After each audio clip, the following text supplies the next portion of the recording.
also quickly just wanted to look at airlines. I'm going to just highlight Delta here. They're up about 1.5%. They're actually not the best performer of all of the analysts, of all of the airlines there, because they're still pretty much reeling from that outage. It's had a lot of people question their premium brand of reliability, right? So where does Delta fit into all of this? And I'm pleased to see that that's where we can go with Delta analyst Danielle Shay, who joins us now here for more.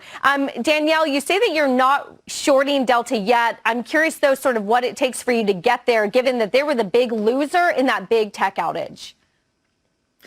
Well, when you look at Delta, Delta has had some substantial problems even before this event. 2 out of the last 3 quarters, we've seen Delta gap down after earnings, last quarter being over an 8% gap lower.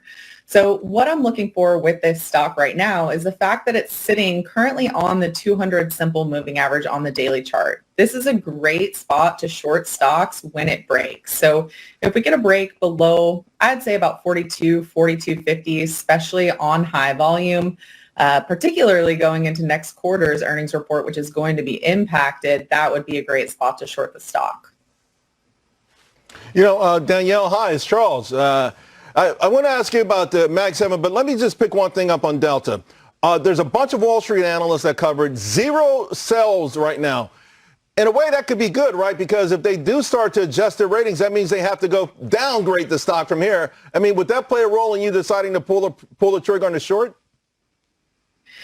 Well, you know, Charles, for me, the reason is because this event is going to be longer lasting than what people are anticipating. How many of those 500,000 customers that were impacted are going to choose to fly Delta again after this nightmare situation?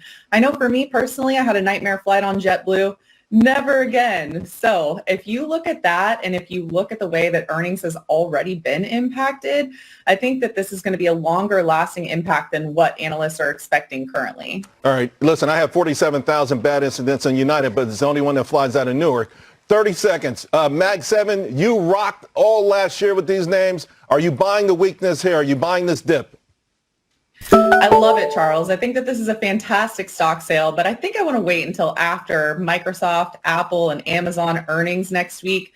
Specifically, I'm focused on Broadcom here and NVIDIA because those stocks have earnings at the end of August, and I think this is a fantastic buying opportunity. But I also like the 3 stocks that I mentioned just before, especially post-earnings. All right. Well, Danielle, we're grateful that you joined us on this program on a big stock market moving day today. Thanks so much.